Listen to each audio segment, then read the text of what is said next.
ওম নমো ভগবতে বাসুদেবায়। জয় শ্রীকৃষ্ণ। রাধে রাধে। আজ হচ্ছে 15ই মার্চ, রবিবার দিন। ফাল্গুন মাসের সংক্রান্তি এবং পাপমোচনী একাদশী, এই দুইটি শুভ তিথি একই দিনে পালিত হচ্ছে আজ রবিবার দিনে। আপনারা এই পবিত্র ব্রতের দিনে অবশ্যই উপবাস রেখে পূজা অর্চনা ভক্তি সহকারেই করবেন। আপনার জীবনে চলতে থাকা সমস্ত সমস্যার থেকে মুক্তি মিলবে। এর ফলে আপনার জীবনে ধন সম্পদের বর্ষা শুরু হবে, শেষ হয়ে যাবে ঋণের বোঝা এবং দুর্ভাগ্যের সমস্ত দরজা বন্ধ হয়ে যাবে। বিশ্বাস করুন, যে সমস্ত ভক্তেরা এই পাপমোচনী একাদশী ব্রতটি আপনারা পালন করবেন, আবার তা হচ্ছে সংক্রান্তির দিন। বলা হয়েছে এই ব্রতটি ভক্তির সহিত পালনের ফলে মানুষের জীবনে ভাগ্যের সাফল্য সমৃদ্ধি ঘটে এবং বলা হয়েছে সমস্ত পাপ থেকে সে মুক্ত হতে পারে, সৌভাগ্যের দ্বার খুলে যায় তার জীবনে। পাপমোচনী একাদশীর দিন ভগবান শ্রীবিষ্ণু এবং মা লক্ষ্মীর পূজা অর্চনা অবশ্যই করবেন। নারায়ণের পূজা অর্চনা দিবেন বিশেষভাবে।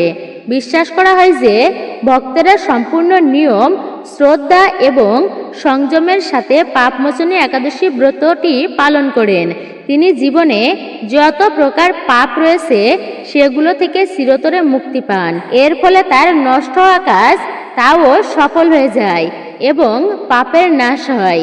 এই ব্রত বিশেষভাবে পাপ নাশ করার জন্য পালন করা হয় এবং এটি ধন সম্পদ, স্বাস্থ্য এবং মানসিক শান্তি প্রদান করে বলেই বিশ্বাস। যে ব্যক্তি এই দিনে এই একটি বিশেষ জিনিস খায়, তার জীবনে অর্থ, ঐশ্বর্য এবং সুখ কখনোই শেষ হয় না।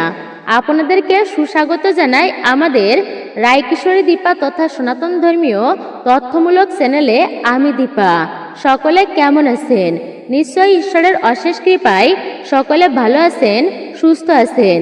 অবশ্যই কিছুক্ষণ সময় ধৈর্য ধরে আজকের এই গুরুত্বপূর্ণ ভিডিও প্রসঙ্গে আমরা বিস্তারিতভাবে প্রত্যেকে জেনে নিব। ভিডিওটি শুরু থেকে শেষ পর্যন্ত ভক্তি ও মনোযোগ সহকারে শ্রবণ করে থাকলে অবশ্যই ভিডিওতে একটি লাইক করবেন এবং কমেন্টে ভক্তি ও ভালোবাসার সহিত জয় শ্রীকৃষ্ণের জয় অথবা আপনার আরাধ্য দেবদেবী বা গুরুদেবের নামটি একটি বারের জন্য হলেও লিখে জানাতে একদমই ভুলবেন না।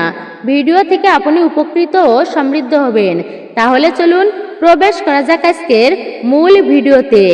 আপনারা একাদশীতে, বিশেষ করে এই একাদশী ব্রতটি পালিত হচ্ছে পাপমোচনী একাদশী ব্রত 15ই মার্চ, রবিবার দিন। পাপমোচনী একাদশীর দিনে পূজা পাঠ বা ব্রত না করলেও চলবে, কিন্তু বছরের সবচেয়ে বড় একাদশী, পাপ নাশকারিণী এই একাদশী। এই একাদশীতে এই একটি গোপন জিনিস কাউকে না জানিয়ে চুপচাপ খেয়ে নেবেন। শুধু তাই নয়, এর মাধ্যমে আপনার জীবনে চলতে থাকা সমস্ত সমস্যার মুক্তি মিলবে। আপনার জীবনে যে সমস্যায় আসুক না কেন, ধন সম্পদ নিয়েই হোক বা ব্যবসা বাণিজ্য নিয়ে, সব সমস্যাই চিরতরে শেষ হয়ে যাবে। আপনার ঘরে যদি কোনো দোষ থাকে, পিতৃদোষ, রাহু দোষ বা বাস্তু দোষ, কালসর্প দোষ, সবই চিরতরে দূর হয়ে যাবে। আমাদের কাজ শুধু আপনাদেরকে পরামর্শ দেওয়া, তো আপনারা সেগুলি মানবেন কি মানবেন না তা সম্পূর্ণই আপনার ব্যক্তিগত ব্যাপার। তবে আমরা শুধু এটুকুই বলবো, যদি মানেন তাহলে আপনার জীবনে নৌকা পার হয়ে যাবে। আজ হচ্ছে পাপমোচনী একাদশীর বিশেষ দিন এবং সংক্রান্তির দিন, ফাল্গুন সংক্রান্তির দিন, এবং ফলদায়ক বলেই এই দিনটি মানা হয়েছে। কারণ এই দিনে ব্রত ও পূজা করার পাশাপাশি এই একটি গোপন জিনিস খাওয়ার মাধ্যমে জীবনের সমস্ত সমস্যার থেকে মুক্তি পাওয়া যায়। পাপমোচনী একাদশীর গুরুত্ব অত্যন্তই পবিত্র এবং কল্যাণকর বলেই মনে করা হয়। কারণ এই একাদশী মানুষের জীবনের সৌভাগ্য, সাফল্য এবং শুভ ফল প্রদান করে। শাস্ত্রে বলা হয়েছে চৈত্র মাসের কৃষ্ণপক্ষের এই একাদশী ভগবান শ্রী নারায়ণের বিশেষ কৃপা লাভ করায়। এই দিনে ভক্তি ভরে ব্রত উপবাস, ভগবানের নাম স্মরণ এবং দানপূর্ণ কাজ করলে জীবনের সব কষ্ট দূর হয়, মনের অশান্তি দূর হয় এবং আটকে থাকা কাজও অপ্রত্যাশিত সাফল্য আসে। বলা হয় পাপমোচনী একাদশী ব্রত বহু জন্মের পাপকেও নষ্ট করে দেয় এবং সাধককে অর্থাৎ ভক্তকে ধর্ম, অর্থ, কাম এবং মোক্ষ এই 4 পুরুষ লাভের পথ দেখায়।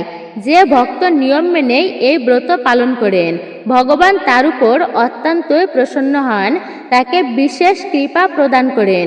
সর্বদাই তার উপর বিশেষ কৃপা থাকে ভগবানের এবং পরিবারের সুখ, শান্তি এবং সমৃদ্ধির বাস হয় সেই পরিবারে।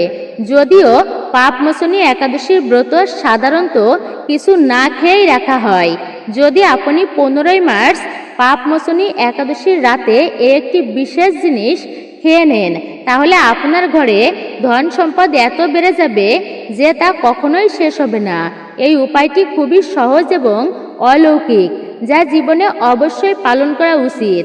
এছাড়াও এই ভিডিওতে আমরা আপনাদেরকে জানাবো যে আপনি যাই করুন না কেন, পাপমোচনী একাদশীর দিনে এমন কিছু খাবার আছে যা ভুলেও বাড়িতে রান্না করবেন না এবং খাবেনও না।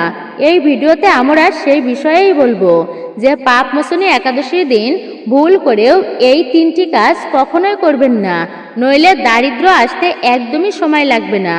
পাপমোচনী একাদশীর দিনে এই 3টি বিশেষ কাজ একেবারেই করা উচিত নয়। যে সমস্ত মায়েরা এই একাদশীর দিনে ফাল্গুন সংক্রান্তির দিনে আপনারা এই কাজগুলি করে থাকেন, তাদের পুণ্য পর্যন্ত নষ্ট হয়ে যেতে পারে, ঘরে দারিদ্র্য নেমে আসে এবং যে বাড়িতে এই কাজগুলো করা হয় সেখানে মা লক্ষ্মী চিরতরে সেই ঘর ছেড়েই চলে যান সেখান থেকে। এছাড়াও আমরা আপনাদের এটাও জানাবো যে পাপমোচনী একাদশীর দিনে যদি আপনি কিছু বিশেষ জিনিস দান করেন, তাহলে আপনার ঘরে কখনো অর্থের অভাব হবে না, সব সময় টাকা পয়সা আপনার ঘরে আসতে থাকবে। ভিডিওটি সম্পূর্ণ অবশ্যই দেখুন, মাঝখানে ছেড়ে যাবেন না, কারণ যারা ভিডিওটি অর্ধেক দেখে ছেড়ে দেন তারা জীবনে কখনো সাফল্য পায় না। তাই যখনই কোনো ভিডিও দেখবেন শুরু থেকে শেষ পর্যন্ত সম্পূর্ণ অবশ্যই দেখার চেষ্টাই করুন। আপনাদেরকে জানিয়ে দেব এই পাপমোচনী একাদশীর বিশেষ কিছু গুরুত্বপূর্ণ বিষয়। 2026 সালে এই পাপমোচনী একাদশী নিয়ে বিভিন্ন মানুষের মনে বিভ্রান্তি রয়েছে। ব্রত কবে রাখা হবে, কিভাবে পূজা করতে হবে, শুভ মুহূর্ত কখন, কি খাওয়া উচিত এবং কি খাওয়া ভুলে উচিত নয়, এই ভিডিওতে আপনারা সব প্রশ্নের উত্তর পেয়ে যাবেন। শুধু আপনাকে ধৈর্য সহকারে ভিডিওটি দেখতে হবে। আমরা এটাও জানাবো যে এই দিনে কি জিনিস যা অবশ্যই খাওয়া উচিত, যদি আপনি এটি খান তাহলে আপনাকে ধনী হওয়া থেকে কেউই আটকাতে পারবে না। এছাড়াও ভক্তেরা পাপমোচনী একাদশীর দিনে গরুকে একটি বিশেষ জিনিস অবশ্যই খাওয়ানো উচিত। যদি আপনি এই দিনে গরুকে সেই জিনিসটি খাইয়ে দেন, তাহলে মা লক্ষ্মীর কৃপায় আপনার জীবনে অর্থ উপার্জনের সব পথ খুলে যাবে। তাহলে চলুন প্রথমেই জেনে নেওয়া যাক পাপমোচনী একাদশীর সঠিক তারিখ ও সময় কি রয়েছে। এরপর আমরা ধীরে ধীরে সমস্ত গুরুত্বপূর্ণ বিষয়েই জানব এবং এটাও জানব যে কোন জিনিসটি এই দিনে অবশ্যই খাওয়া উচিত। এছাড়াও আমরা এটাও বলবো যে একটি জিনিস ভুল করেও এই দিনে খাওয়া উচিত নয়। যদি ভুল করে সেটি খেয়ে ফেলেন তাহলে আপনার ঘরে অশুভ ঘটনা ঘটতে পারে, তাই এমন ভুল কখনোই করবেন না। এখন আমরা জেনে নেব এই পবিত্র একাদশীর দিনে সঠিক তিথি বা মুহূর্ত এবং পালনের সময় কি রয়েছে। পাপমোচনী একাদশীর দিনে ভগবান বিষ্ণুর আরাধনা, ব্রত কথা শ্রবণ এবং দান পুণ্য কাজ করার মাধ্যমে নিজেদের পাপ নাশ করে মোক্ষ লাভ আপনারা করতে পারেন। পাপমোচনী একাদশীর পূজা পদ্ধতি খুবই পবিত্র ও সহজ। সত্যিকারের ভক্তি নিয়ে করলে ভগবান বিষ্ণু ও মা লক্ষ্মীর বিশেষ আশীর্বাদ পাওয়া যায়। এই দিনে সকালে স্নান করে পরিষ্কার পোশাক পরুন আপনারা এবং বাড়ির পূজার স্থানে ভগবান শ্রী বিষ্ণুর প্রতিমা বা ছবির সামনে প্রদীপ জ্বালিয়ে দেবেন। হলুদ ফুল, তুলসী পাতা, ধূপ, চন্দন, অক্ষত এবং নৈবেদ্য অর্পণ করুন। ওম নমো ভগবতে বাসুদেবায় মন্ত্রটি জপ করতে করতে একাদশী ব্রতের সংকল্প নিন এবং সারাদিন সাত্ত্বিকভাবে থেকেই ভগবানের নাম আপনারা স্মরণ করুন। সন্ধ্যায় আবার ধূপ দ্বীপ দিয়ে আরতি করুন এবং তুলসী সহ শ্রী নারায়ণের ধ্যান করুন আপনারা। রাত্রি জাগরণ করা বিশেষ গুরুত্বপূর্ণ এবং ভগবানের কীর্তন ও ভজন শোনা অত্যন্তই শুভ বলেই মানা হয়। পরের দিন দ্বাদশীতে ব্রাহ্মণ বা দরিদ্র মানুষকে ভজন ও দান করিয়ে ব্রত পালন করা অবশ্যই উচিত। পাপমোচনী একাদশী 2026 সালে 15ই মার্চ রবিবারে পড়েছে আর এই দিনেই ফাল্গুন মাসের সংক্রান্তি অর্থাৎ শেষ দিন। একাদশী তিথি শুরু হবে 14ই মার্চ সকাল 8টা 10 এবং সমাপ্ত হবে 15ই মার্চ সকাল 9টা 16। তাই ব্রত রাখা হবে 15ই মার্চ উদয়া তিথি অনুযায়ী। ব্রহ্ম মুহূর্তে এই দিন সকাল সকাল উঠে আপনারা স্নান করে ভগবান বিষ্ণু ও মা লক্ষ্মীর পূজা অর্চনা করা সবচেয়ে শুভ।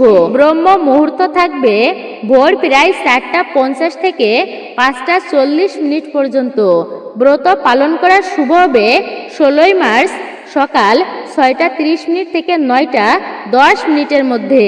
এই সময় দ্বাদশীর উপবাস অর্থাৎ এই পাপমোচনী একাদশীর উপবাস ভঙ্গ করা সবচেয়ে উত্তম ফলদায়ক বলেই মানা হয়। শাস্ত্র মতে পাপমোচনী একাদশীর দিন নিয়ম অনুযায়ী ব্রত পূজা বিষ্ণু মন্ত্র এবং দান করলে জীবনের পাপ নষ্ট হয়, দুর্ভাগ্য দূর হয় এবং ভগবান বিষ্ণুর বিশেষ কৃপা লাভ হয়। এখন জেনে নেওয়া যাক পাপমোচনী একাদশীর দিনে কি অর্পণ করা উচিত। পূজা ও প্রসাদে আঙুর ফল অবশ্যই আপনারা রাখবেন। আঙুর হচ্ছে মা লক্ষ্মীর খুবই প্রিয়। এছাড়া ভগবান শ্রীবিষ্ণুর 5 ধরনের ফল অর্পণ করা উচিত এই দিনে: কলা, আঙুর, আম, পেঁপে ও নারিকেল। আপনার সামর্থ্য অনুযায়ী ফল দিতে আপনি অবশ্যই পারেন, তবে আঙুর, কলা ও পেঁপে অবশ্যই রাখা ভালো। আর যদি কোনো কারণে আপনি ফল দিতে না পারেন তাহলে মিশ্রি বা কিশমিশের ভোগও আপনারা অর্পণ করতে পারেন, কারণ জগতের পালনকর্তা ভগবান শ্রী নারায়ণ আপনার সত্যিকারের অনুভূতি, ভালোবাসা এবং ভক্তিকেই দেখবেন। আপনি যে কোনো 5 রঙের ফল ভগবানকে অর্পণ করতেও পারেন, তবে একটি বিশেষ বিষয় মনে রাখবেন: ভগবান শ্রীহরি, শ্রীবিষ্ণু ও মা লক্ষ্মীকে নাশপাতি কখনোই অর্থাৎ নাশপাতি ফল আপনারা কখনোই অর্পণ করবেন না। এর ফলে আপনাদের অর্থ সম্পদের ক্ষতি হয় বলেই মানা হয়, কারণ এই ফলের নাম অনুসারে নিশ্চয় আপনারা বুঝতে পেরেছেন নাশপাতি। নাশ মানে হচ্ছে ধ্বংস করা। তাই আপনারা এই শুভ দিনে এই ফলটি ভুলেও কিন্তু অর্পণ করবেন না। পাপমোচনী একাদশীর দিনে আপনারা আঙুর ফল এবং বিভিন্ন মিষ্টি ফল জাতীয়, রসালো ফল জাতীয় আপনি ভগবানকে অর্পণ করতে পারেন। তার জীবনে কখনো অর্থের অভাব হয় না। পাপমোচনী একাদশীর দিনে আঙুরের মধ্যে যেন মা লক্ষ্মীর আশীর্বাদ বিরাজ করে, তাই এই দিনে আঙুর অবশ্যই খাওয়া উচিত। আঙুরের প্রসাদ আপনারা গ্রহণ করতে পারেন। আপনারা বাড়িতে এই দিনে একমুখী নারকেল বাড়িতে এনে তা প্রসাদ হিসাবে অর্থাৎ শ্রীফল আপনারা গ্রহণ করতে পারেন, অত্যন্তই শুভ হবে আপনাদের জন্য। এরপর ভগবান শ্রীহরি বিষ্ণুকে এই পাপমোচনী একাদশীর দিনে আখ অর্পণ করতে পারেন আপনারা। এটি অত্যন্ত শুভ ও মঙ্গলজনক বলেই মনে করা হয়। তবে যদি এই সময় আখ না পান তাহলে গুড় ও ছোলার ডাল ভোগ হিসাবে ভগবান বিষ্ণুকে অর্পণ করা যায়। এছাড়া এই দিনে যদি আপনি আখ বা গুড় খান তাহলে আপনার জীবনে কখনো অর্থের অভাব হবে না বলেই বিশ্বাস করা হয়। পাপমোচনী একাদশীর দিনে মা লক্ষ্মীকে 5 রঙের ফল মিষ্টি আপনি অর্পণ করুন, তা অত্যন্তই শুভ হবে আপনার জন্য। এরই সঙ্গে মা লক্ষ্মীকে মাখনা অর্পণ করা উচিত। যেমন মা লক্ষ্মীর উৎপত্তি সমুদ্র থেকে, তেমনি মাখনার উৎপত্তিও সমুদ্রের জলের থেকেই। সমুদ্রের সাথে এরও বিশেষ সম্পর্ক রয়েছে। আপনারা অবশ্যই মাখনা অর্পণ করতে পারেন। ধর্মশাস্ত্র অনুযায়ী পদ্মফুল ও মাখনা অত্যন্তই শুভ বলেই মানা হয়। সাধারণত মাখনার ক্ষীর তৈরি করে শ্রী লক্ষ্মী নারায়ণকে অর্পণ করলে ঘরে ধন সম্পদের ভাণ্ডার পূর্ণ থাকে। আরও বলা হয়েছে পাপমোচনী একাদশীর পূজায় যেই ব্যক্তি ভগবান গণেশের দুর্বা ঘাস অর্পণ করেন তাকে তিনি কখনোই দরিদ্র হন না। এমন ব্যক্তি ধনী হয়ে ওঠেন অতি দ্রুতই। তাই এই দিনে প্রসাদ হিসাবে দুর্বা ঘাস নিয়ে এসে পরিবারের সবাইকে অল্প করে খাওয়ানো উচিত। এতে ভগবান গণেশের কৃপা সদা সর্বদাই বজায় থাকবে ব্যক্তির উপরে।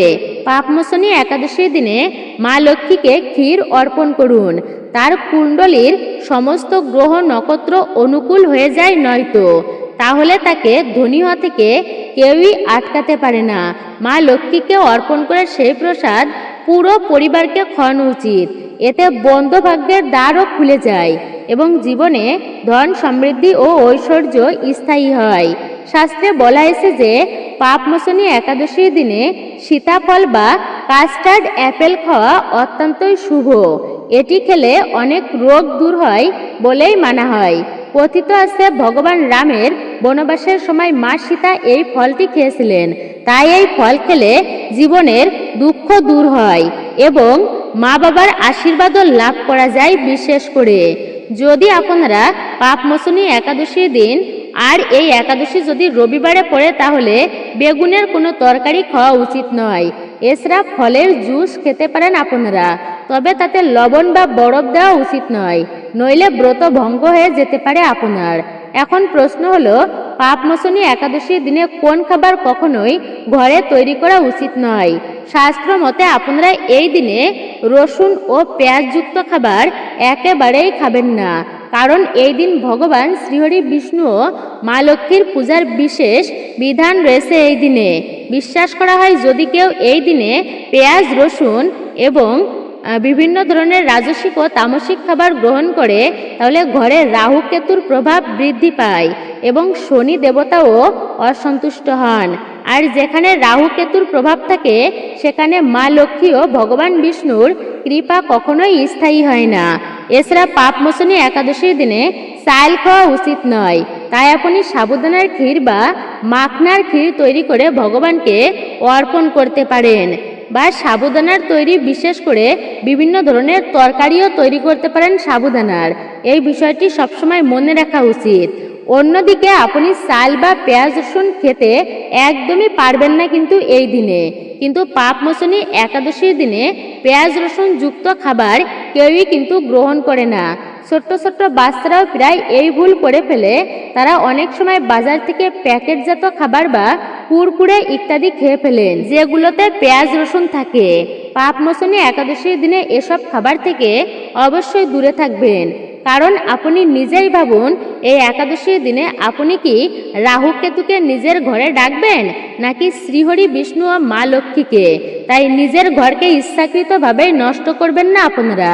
ভগবান শ্রীহরি বিষ্ণুর কৃপা ও বিশেষ আশীর্বাদ পাওয়ার জন্য এই দিনে হলুদ রঙের খাবার ঘরে অবশ্যই তৈরি করা উচিত। যেমন সংক্রান্তির দিন বা এই একাদশীর দিন আপনারা সাবুদানার তৈরি খিচুড়িও গ্রহণ করতে পারেন, সাবুর পায়েসও খেতে পারেন। এই বিশেষ দিনে হলুদ রঙের পকোড়া ইত্যাদি গ্রহণ করতে পারেন, কারণ এই দিনে হলুদ রঙকে স্বর্ণের প্রতীক হিসাবেই ধরা হয়, যাকে পীতাম্বরও বলা হয়। তাই এই বিশেষ দিনে মানে সংক্রান্তির দিনে হলুদ রঙের পোশাক পরা শুভ। এতে ভগবান শ্রীহরি বিষ্ণুর বিশেষ আশীর্বাদ লাভ করা যায়। পাপমোচনী একাদশীর দিনে কারোর কাছ থেকে ঋণ আপনারা করবেন না। ধার দেওয়া বা নেওয়া একদমই উচিত নয়। যদি এই দিন ঋণ নেওয়া হয় তাহলে সারা বছর ঋণের বোঝায় ডুবে থাকতে হতে পারে আপনাকে। আর এই দিন অবশ্যই ভক্তি সহকারে ভগবান শ্রী বিষ্ণুর পূজা অর্চনা করবেন, এর ফলেও ঋণ মুক্ত হওয়া যায়। বাড়িতে অবশ্যই তারা বিরাজমান করেন যদি আপনারা নিয়ম মেনে ব্রতটি পালন করেন, যেখানে তাকে সত্যিকারের ভক্তি ও আন্তরিকতার সঙ্গে আহ্বান করা হয় তিনি সেই গৃহেই থাকেন। মা লক্ষ্মী একটি ছোট্ট মিশ্রির টুকরো দিয়ে আপনারা সন্তুষ্ট করতে পারেন এই দিনে। শুধু তাই নয়, ভক্তি সহকারে আপনারা তুলসী জল অর্পণ করলেও ভগবান তা গ্রহণ করেন এবং ভক্তের প্রতি প্রসন্ন হন। ঋণ নিয়ে ধর্মীয় তীর্থযাত্রা বা পূজা অনুষ্ঠান করা একেবারেই উচিত নয়। এতে উল্টো জীবনের দোষ সৃষ্টি হয়। তাই আপনার যে কোনো মনস্কামনায় থাকুক না কেন ধন সম্পদ, সন্তান বা অন্য কোনো ইচ্ছা ভগবান শ্রীহরি বিষ্ণু তা পূরণ করতে পারেন। এখন জেনে নেওয়া যাক পাপমোচনী একাদশীর দিনে কোন ভুলগুলো কখনোই করা উচিত নয়। এই দিনে স্বামী স্ত্রী একে অপরের থেকে সংযম ও দূরত্ব বজায় রাখা উচিত। পেঁয়াজ রসুন যুক্ত খাবার খাওয়া উচিত নয়। বিবাহিত নারীদের এই দিনে চুল ধোয়া উচিত নয়। আগের দিনে চুল ধুয়ে নেওয়া ভালো। আগের দিনে সাবান শ্যাম্পু দিয়ে আপনারা চুল ধুয়ে নেবেন, কিন্তু একাদশী ব্রতের দিনে একদমই নয়। সৌভাগ্যের সামগ্রী এবং লবণ অন্য কাউকে বিশেষ করে কখনোই দেওয়া উচিত নয়, আর বিশেষ দিনে তো নয়ই। এতে মা লক্ষ্মী অসন্তুষ্ট হবেন আপনার প্রতি। কাউকে অপমান করা বা নিন্দা করা উচিত নয়। এই দিনে বড়দের পায়ে হাত দিয়ে প্রণাম করা উচিত, কারণ নারীকেই মা লক্ষ্মীর রূপ বলেই ধরা হয়। তাই এই দিনে কোনো নারীর অপমান করা উচিত নয়। আরও একটি কথা মনে রাখবেন, এই শুভ দিনে কেউ যদি আপনার দরজায় কিছু চাইতে আসে তাহলে তাকে খালি হাতে ফিরিয়ে দেবেন না। হতে পারে সেই ব্যক্তির রূপে মা লক্ষ্মী নিজে এসেছেন পরীক্ষা নিতে। ভগবান নারায়ণ তিনি স্বয়ং এসেছেন, কারণ বিশ্বাস করা হয় এই দিনে মা লক্ষ্মী ঘরে ঘরে ঘুরে বেড়ান, প্রতিটি ঘরে, এবং সেই ঘরেই বাস করেন তিনি, যেখানে মানুষের মন ভালো এবং অন্যের কষ্ট বোঝার ক্ষমতা থাকে। ধর্মশাস্ত্র অনুযায়ী এই দিনে ঘরের আবর্জনা বাইরে ফেলা উচিত নয়। পরের দিন তা ফেলা ভালো, নইলে ঘরে দারিদ্র্য আসতে পারে। যে বাড়িতে গরু থাকে সেই বাড়িতে অনেক দোষ দুর্ভাগ্য দূরীভূত হয়ে যায়, কারণ গরুকে মা লক্ষ্মীর রূপ বলা হয়। ভগবান শ্রীহরি বিষ্ণুর অত্যন্ত প্রিয় শ্রীকৃষ্ণের অত্যন্ত প্রিয় হচ্ছে গোবৎস এবং গরু অর্থাৎ গাভী। আপনারা এই গরুর মধ্যে নিশ্চয়ই শুনেছেন যে 33 কোটি দেবদেবতার বাস রয়েছে। তাই প্রতিদিন চেষ্টা করুন আপনারা একটি রুটি গরুকে খাওয়াতে। বাসি রুটি বা পচা ফল সবজি কখনোই গরুকে দেওয়া উচিত নয়। এতে ঘরের সমৃদ্ধি কমে যেতে পারে। গরুকে খুশি রাখার জন্য আটা দিয়ে 11টি ছোট ছোট লুচি আপনারা বানিয়ে নেবেন, সাথে সামান্য হলুদ লাগিয়ে দিতে পারেন। এতে আপনার কাজ সহজ হয়ে যাবে এবং জীবনে সুখ ও সমৃদ্ধি আসবে। গরুর পায়ে স্পর্শ করা এবং সম্ভব হলে তাকে 7 বার প্রদক্ষিণ করা খুবই শুভ বলেই মানা হয়। গরুকে রুটি দেওয়ার সময় তাতে সামান্য ঘি বা হলুদ লাগিয়ে দিলে তা আরও শুভ হতে পারে আপনার জন্য। যদি আপনি নিয়মিত গরুকে তাজা রুটি অর্থাৎ প্রথম রুটিটি আপনি খাওয়াতে পারেন, কিন্তু বাসি রুটি নয়। আপনি যখন বানাবেন তখন সেই রুটিটি আপনি অর্পণ করবেন, তাহলে আপনার জীবনে সর্বদাই ধন সম্পদের বর্ষা হবে এবং মা লক্ষ্মীর আশীর্বাদ পাবেন আপনি। সেই ঘরে কখনো দারিদ্র আসবে না। শেষে ভক্তদের কাছে বিনীত অনুরোধ, পাপমোচনী একাদশীর এই পবিত্র ব্রতটি শ্রদ্ধা, নিয়ম ও ভক্তি ভরে আপনারা পালন করুন, কারণ এই ব্রত জীবনের সকল বাধা দূর করে সমৃদ্ধি এনে দেয়। ভগবান শ্রীহরি বিষ্ণুর কৃপা লাভের জন্য সারাদিন আপনারা সংযম থাকুন। বিষ্ণুর সহস্র নাম পাঠ করুন, শাস্ত্রাদি পাঠ করুন। পরের দিন বিধি অনুযায়ী অবশ্যই তা আপনারা পালন সম্পূর্ণ করুন। হরে কৃষ্ণ কৃষ্ণ কৃষ্ণ হরে হরে, হরে রাম রাম রাম হরে হরে। জয় শ্রীকৃষ্ণ, রাধে রাধে। ভিডিওতে অবশ্যই একটি লাইক করবেন, কমেন্টে আপনার মতামত জানাতে ভুলবেন না। সকলে ভালো থাকুন, সুস্থ থাকুন, পরম করুণাময় ঈশ্বরের অশেষ কৃপায়।